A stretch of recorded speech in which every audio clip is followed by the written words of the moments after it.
This conference will now be recorded.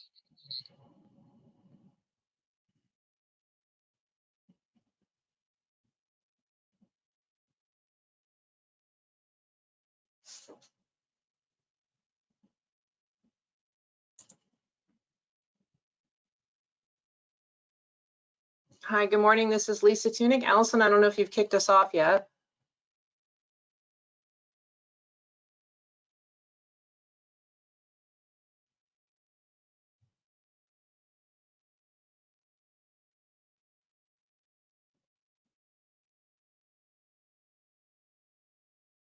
Lisa, can you hear me okay? Yes, I can. Can you hear me? Yes.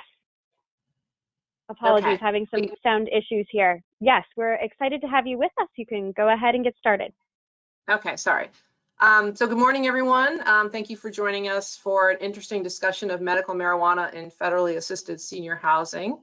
For those of you who can see the slides on the screen, that's great. For those of you who are joining by telephone call, I understand that Allison's going to make the slides available to everyone via PDF after the fact. So you'll have my materials.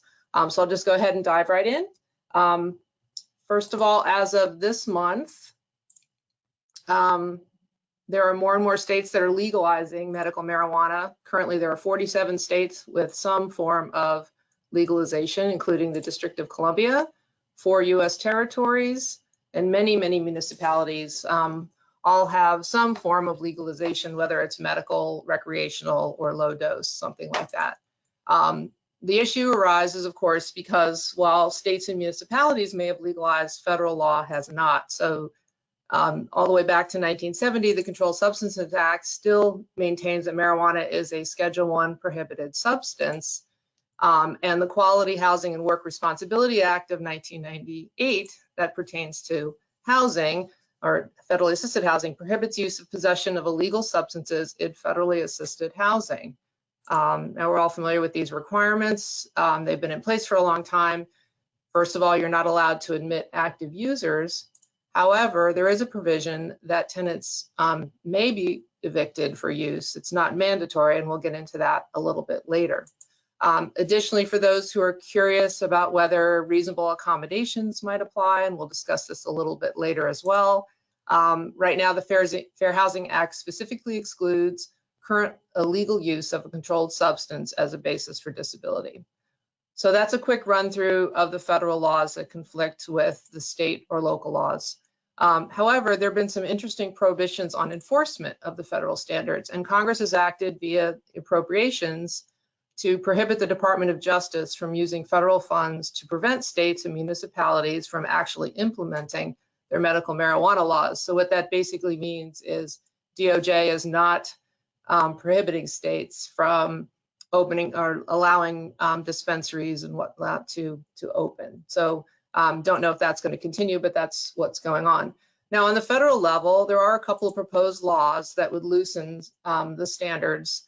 And HR 2338, the Marijuana in Federally Assisted Housing Parity Act of 2019, was introduced last year.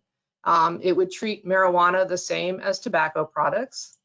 And it's basically sitting in House committee. We don't expect it's going to get to the Senate because for obvious reasons, it's rather controversial.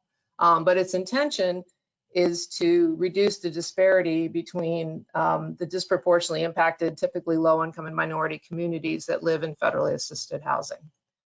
Another proposed law that's interesting is HR 1565. It's called the Safe Banking Act. I forget what the acronym SAFE is for, but this would basically protect cannabis businesses from federal interference with operations.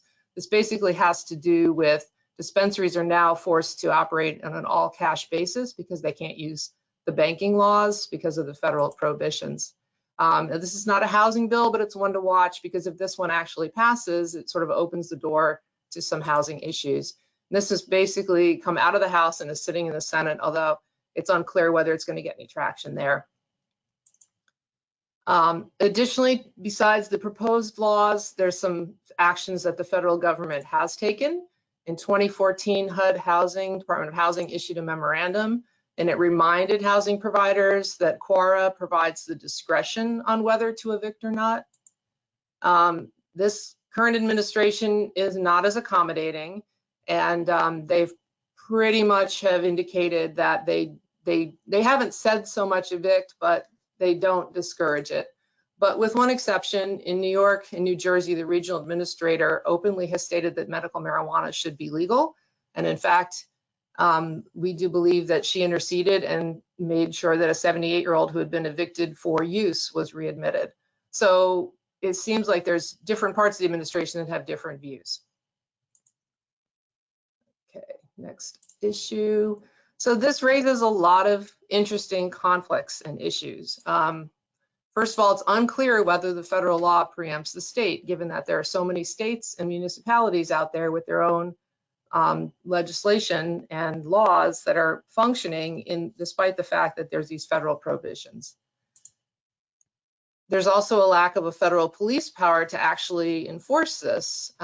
So for example, there are really no federal marshals going into Colorado or Washington State or anywhere else and pretty much saying you can't do this. There's also secondhand smoke concerns in any housing environment that you need to be aware of. And smoking bans really only get you part of the way if you decide to implement that way, because it does not address edibles or extracts. I'll talk a little bit more about reasonable accommodation. At this point, unlikely, just given the way the Fair Housing Act is written. And what about disparate impacts? I mean, that's a significant issue as well that we need to all be concerned about. And other questions have arisen about what to do about cultivation. So questions are these options? Is this just more confusion? And I'm hoping to sort of walk through some of these today to give you some options. So let's talk a little bit about disparate impact. Technically unlikely, given the Fair Housing Act prohibitions, given that it's technically current illegal use is not a protected disability right. Something though to consider are individualized determinations. Disparate impact does encourage individualized determinations. So you may have a blanket policy, but you are encouraged, and it actually is beneficial to look at each case individually and look at each particular tenant's situation. And also to focus on the health and safety issues of the impacts on the potential tenant, the impacts on the households around them. Other thoughts are CBD oils and products. These are legal thanks to the Farm Act of, I believe, 2019, although it's still working its way out in terms of how that's going to be implemented. And interesting, in 2011, Public and Indian Housing at HUD issued a memo that confirmed that these substances are permitted in public housing and in the Housing Choice Voucher Program. And another thought is to think about graduated penalties. So for example, eviction might be your last resort. You might start with some warnings. You might start with some education. You might look at other options in terms of mitigating the impacts on the surrounding neighbors or the community and so forth. But that is sort of a growing area, graduated penalties. So.